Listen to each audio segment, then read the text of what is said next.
Welcome to day 14 of our meditation series on love meditation, which is inspired from the teachings of love by Thich Nhat Hanh and Buddha's discourse on love, Metta Sutta. I am Dr. Manisha and I will be your guide and companion through this entire meditation series. The heart of meditation is mindfulness. Mindfulness can help us to restore communication first with ourselves. So, continuing from yesterday's thought on loving communication and speech, today we will listen to the story of David.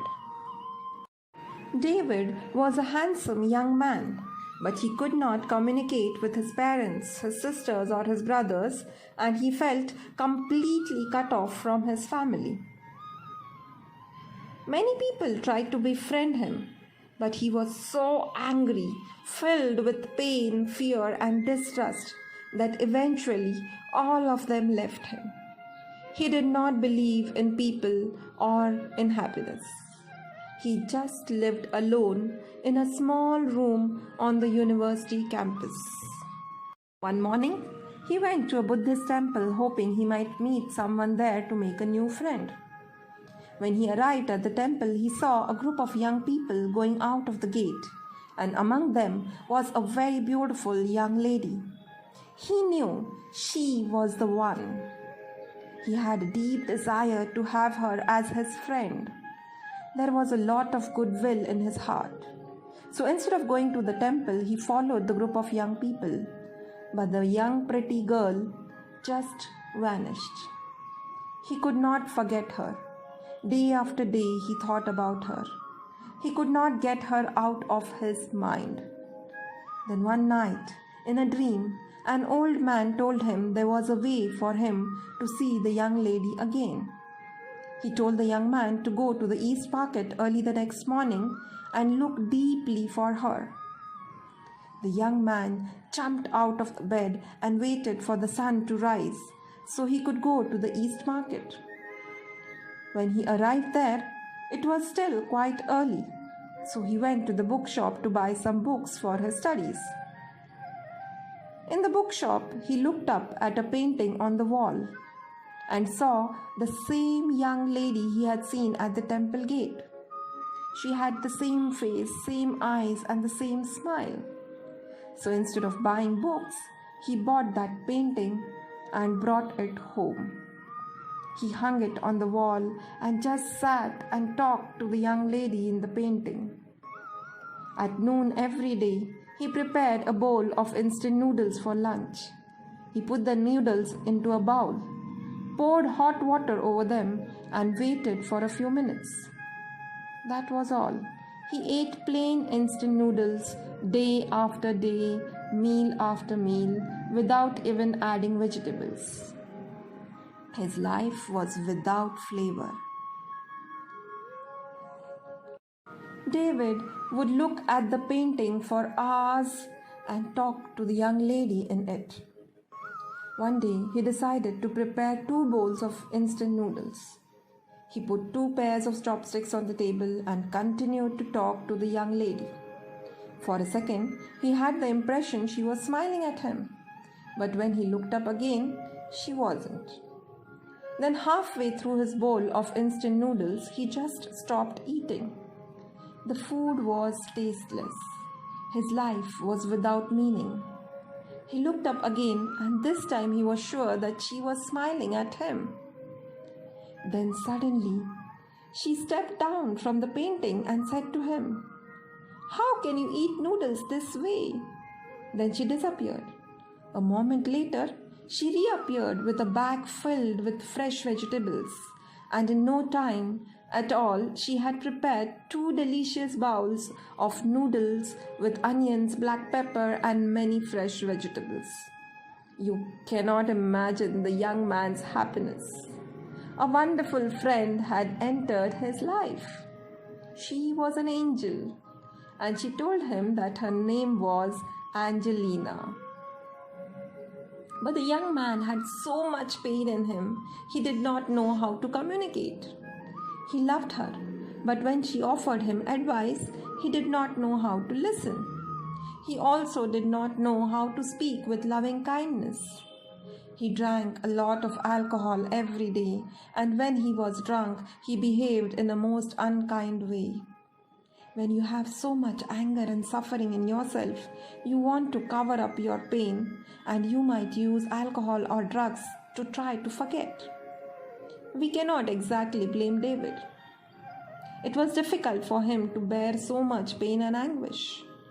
No one had taught him the way of mindful living, breathing, walking, embracing his pain to transform it. Finally, Angelina had to leave him. It was impossible to live with someone so full of anger, so full of pain, unable to listen or communicate.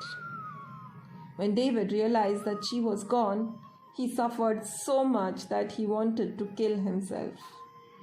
He was preparing to commit suicide when suddenly he remembered something Angelina had told him. One beautiful morning, she had taken him to the Buddhist temple where he had first seen her. And that morning, the monk of the temple gave a dharma talk on communicating with incense. Angelina said, "In the future, David, if you need me, if you want me to be with you, use incense to communicate." David ran to the market, bought a packet of incense, and burned it right away. Not just one stick, but 10 sticks at the time. He sat very still and waited. More than an hour passed away, and yet Angelina was still not there. He was close to despair when he remembered something else the monk had said during the Dharma talk. He had spoken of incense of the heart. He said there are 5 kinds of heart incense: the incense of mindfulness trainings, concentration, insight, liberation, and the flowers of liberation. He realized that unless he learned how to use the incense of the heart, he could not communicate with Angelina. He decided to learn mindfulness. And in one of the trainings of the incense of mindfulness trainings, they taught him about communication, practicing loving speech and deep listening. Unless we practice deep listening and loving speech, we cannot communicate with people, said the trainer. Sitting there, David's life flashed before him. He saw that he had never really communicated with anyone: his father, mother, his brothers or sisters, his friends, or even Angelina.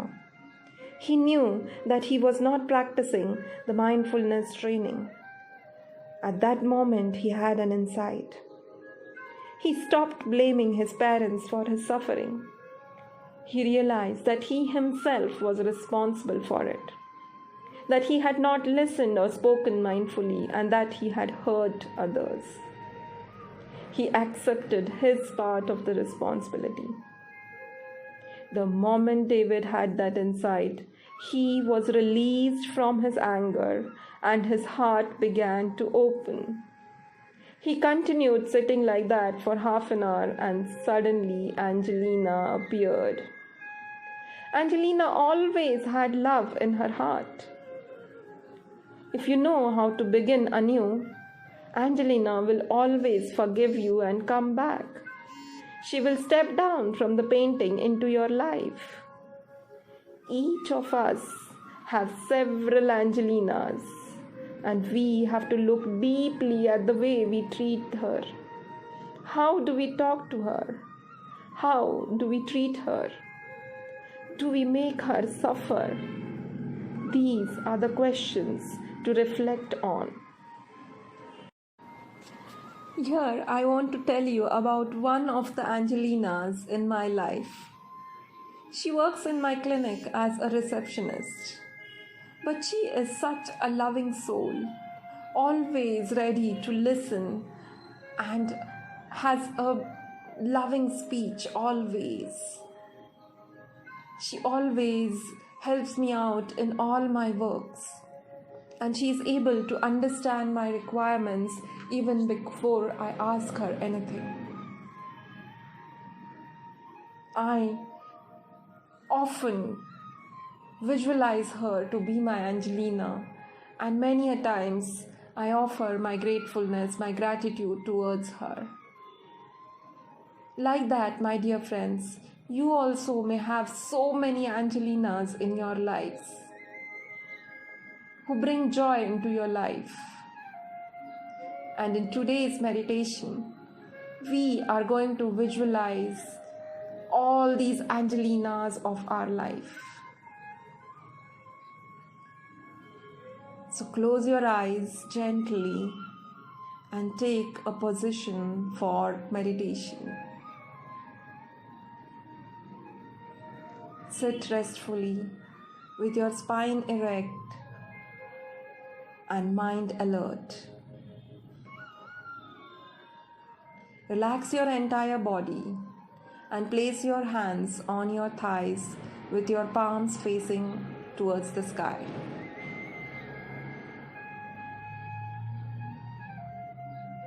Now today we are going to light few incense sticks. If you have them in your house, or you can buy a few of them and light them in today's meditation practice. So today you will lit few incense sticks in the name of all the Angelinas of your life.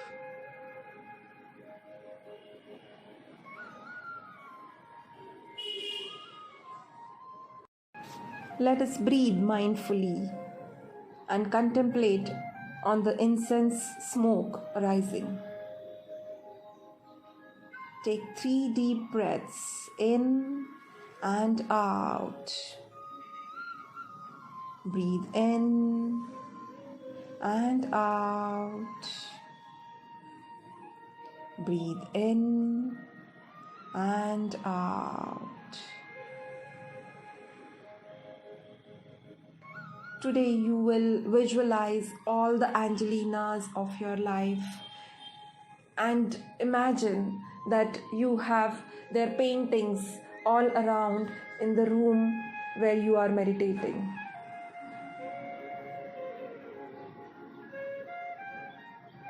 One by one, you will look at each of these paintings, at each of these Angelinas, and visualize them stepping out from that painting. And as they approach towards you, look at them with deep love and gratitude.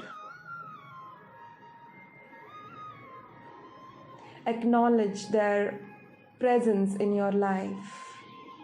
Acknowledge their contribution in your life. Acknowledge their loving nature and respond to their love with an embrace, with compassionate eyes, and with loving speech. As the Angelina comes in front of you, you express your thank you.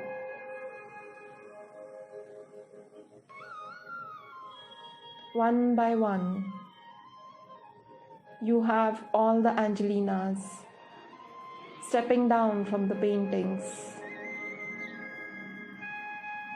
and appearing in front of you. Acknowledge each and every one of them. We will keep playing this soft music while you communicate with your Angelinas.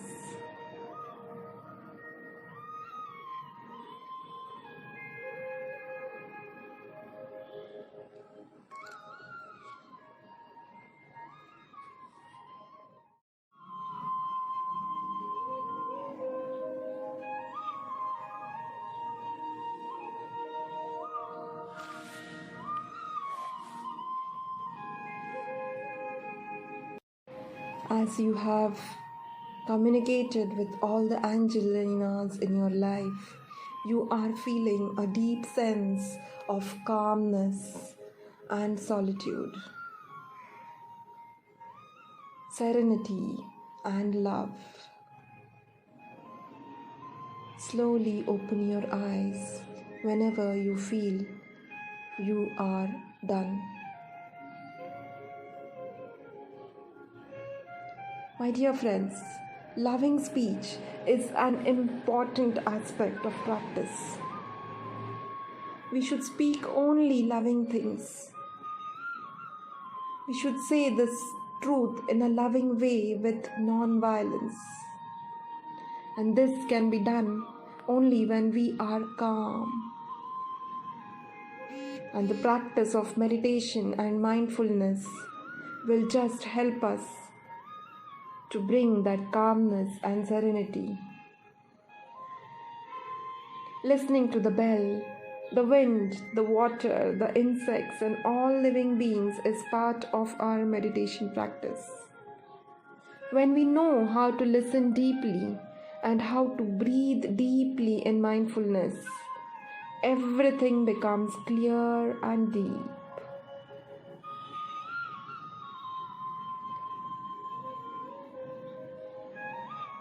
So, with that note, let us conclude our meditation today. Enjoy being with the Angelinas of your life. Loving you all so much.